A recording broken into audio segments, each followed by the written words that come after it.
Sebelum saya beralih kepada isu yang lain, saya ingin menyentuh sedikit mengenai pelancaran satu program bersama YB Menteri Belia dan Sukan serta Yang Berhormat Menteri Kerja Raya yang dikenali sebagai Skim Pelatihan Nasional.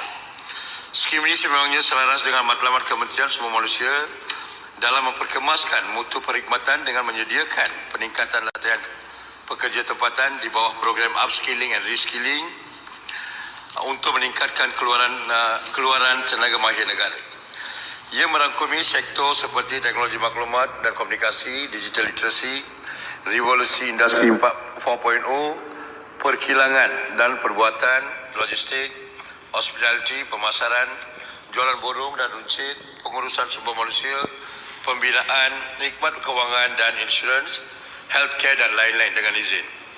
Di kesempatan ini juga saya ingin menzahirkan penghargaan saya kepada agensi-agensi di bawah Kementerian Sumber Manusia, PSMB, Pertubuhan Keselamatan Sosial Perkeso dan juga JPK, Jabatan Pembangunan Kemahiran yang sedia berkongsi maklumat berkaitan peluang latihan dan penempatan yang ditawarkan oleh majikan bagi penyertaan belia kita dari seluruh negara.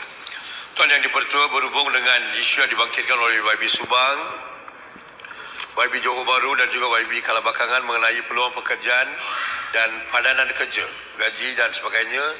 Perkara ini sebenarnya telah diambil tindakan oleh kerajaan melalui pelbagai inisiatif yang tersenarai di bawah beberapa pakej rangsangan ekonomi 2020. Kementerian Sumber Manusia menerusi Perkeso memperkenalkan program insentif pengambilan pekerja, hiring insentif dengan izin dan bantuan mobiliti dan juga program latihan di bawah bencana. Program ini bertujuan untuk merangsang pengambilan pekerja oleh majikan. Di samping itu, meningkatkan keboleh pekerjaan seseorang pekerja melalui latihan ataupun latihan semula. Untuk makluman ahli-ahli yang Dewan Yang Mulia ini, selain daripada beberapa inisiatif yang telah dan sedang dilaksanakan untuk merangsang pengambilan pekerja oleh majikan seperti berikut. Yang pertama adalah program My Apprentice, di mana keutamaan diberi kepada graduan baru atau fresh graduate atau pelajar lepasan sekolah. Mereka diberi bantuan sebanyak RM600 seorang. Program kedua adalah program Hire Malaysia, di mana merupakan program pengambilan pekerja tempatan.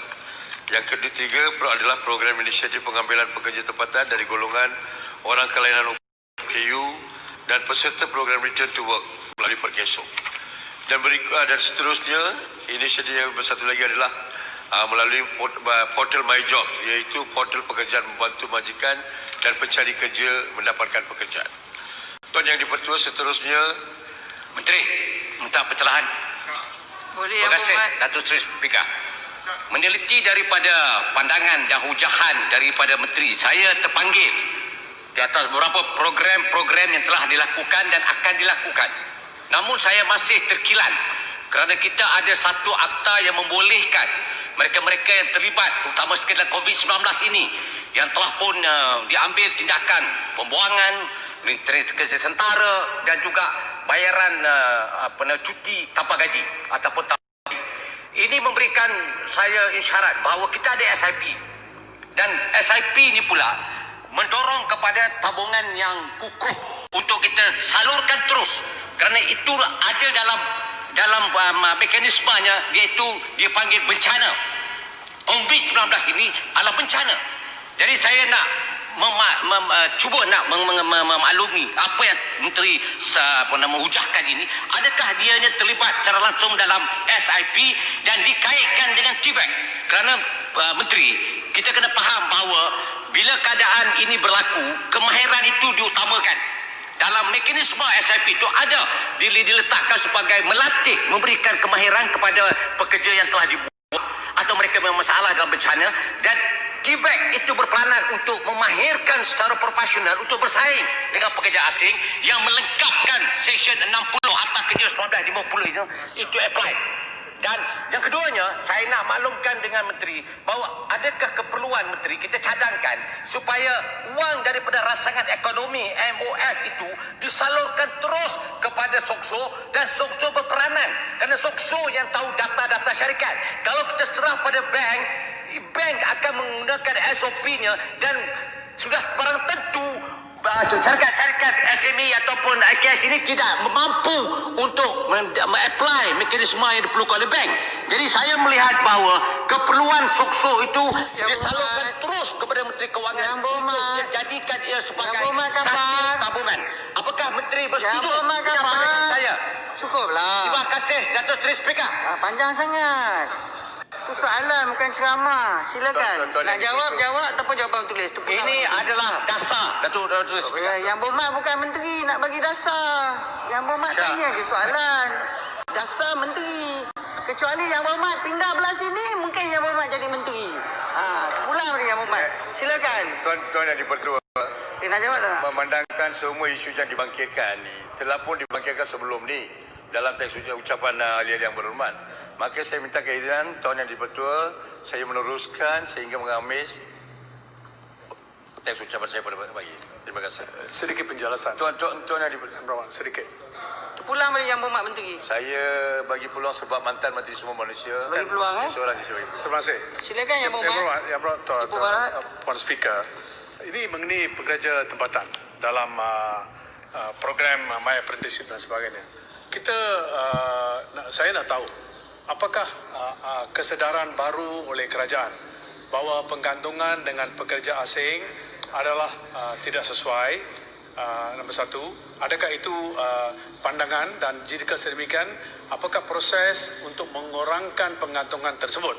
Itu nombor satu. Nombor dua, saya semasa di sana, Yang Berhormat, kita sedang berbincang dan kita pun telah adakan satu Independent Committee on Foreign Workers di mana mereka telah bercadang bagi opinion mereka, di mana semua usaha, keputusan dan proses sedemikian pengambilan pekerja asing patut beralih dari Kementerian Dalam Negeri ke Kementerian Sumber Manusia.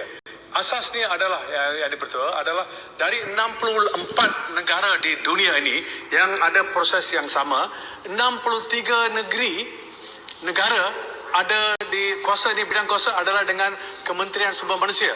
Tetapi satu negara saja, Yang Berhormat pun boleh tahu, satu negara saja, itu Malaysia saja, di mana kuasa dia divided. Saya pun tak faham kenapa ia perlu berulang alik, dan satu di antara adalah Kementerian Dalam Negeri mengatakan security issues. As though in other countries it's not an issue of security issues, it's also there. Adakah kerana dorongan-dorongan yang lain di mana ini menyebabkan kuasa mutamat untuk meluluskan pekerja asing terletak di Kementerian Dalam Negeri. Jadi soalan saya telah bangkitkan perkara ini yang sangat mustahak. Adakah Yang Berhormat Menteri berani mengimplementasikan cadangan-cadangan Independent Committee on Foreign Workers, di mana kali akhir saya jawab di Parlimen bahawa ini adalah satu di antara proses yang kita ingin buat.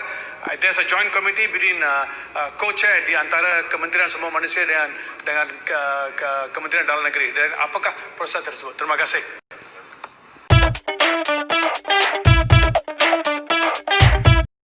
Tuan Ketua, saya ingin jelaskan beberapa isu yang dibangkitkan oleh ahli-ahli yang berhormat sebentar tadi.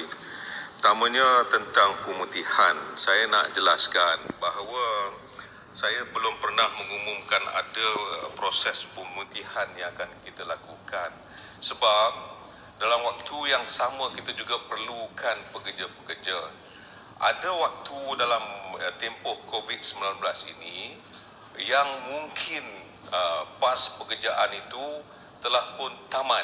Yang itu okey, kita boleh bagi consideration kerana mereka masih lagi ada dalam negara dan tak boleh pulang dan nak sambung semula. Itu memang kita bagikan mengikut case by case. Tapi kalau kita nak umumkan pemulihan keseluruhannya, saya ingat tidak adil kerana Yang Berhormat Beruas sendiri pun dah beritahu pemutihan ni dah banyak kali berlaku. Sebab semua mengikut apa yang Yang Berhormat Beruas maklumkan kepada saya. Tunggu je. Jangan risau, duduk di Beruas, menyerut dan diam. Sampai masa ada pemutihan, buat keluar balik. Yang ini yang kita takut. Jadi sebab itu kita nak lakukan secara yang terbaik. Biar kita tentukan yang hanya kita rasa benar-benar memerlukan kedudukan mereka dalam negara ini mengikut pengesahan daripada immigration dan majikan saja yang akan kita lakukan case by case. Untuk kita buat seluruh negara ni pemutihan, saya dah kata tadi, kalau mereka dah ada kad, dah ada permit untuk bekerja, tak timbul lagi pemulihan. Kalau nak orang baru, ini kes lain. Kes yang kita nak halau sekarang ini adalah mereka yang tidak mempunyai dokumen yang sah. Yang Muhammad sendiri pun tadi beritahu, mula-mula ada kata 4 juta. Jadi yang Muhammad nak 4 juta undocumented ataupun nak perlukan supaya reduce the number. Kita tak tahu sama ada 4 juta ataupun sebaliknya. Saya nak maklumkan, yang ada dokumen hari ini hanya lebih kurang 2 juta. Yang kata ada lagi 2 juta tu datang daripada mana? Ini hanyalah anggapan semata-mata. Saya nak maklumkan, banyak operasi yang telah pun kita lakukan, tiap kali bila kita tangkap, peratusan daripada operasi mereka. Contohnya kalau kita jumpa buat siasatan terhadap 10,000 orang, yang selalu yang kita dapat hanya lebih kurang 1,000 atau 2,000 orang daripada 10,000 itu yang tidak ada dokumen. Maknanya tak sampai pun 15 atau 20%. Tiap kali kita lakukan. Ini membuktikan bahawa kalau kita dah ada 2 juta, the most that they orang yang tidak ada dokumen, parti saya jangkakan daripada statistik operasi yang kita lakukan hanyalah mungkin 15 atau 20%. Kalau kita ada 2 juta, mungkin ada 300,000 lagi yang tidak ada dokumen.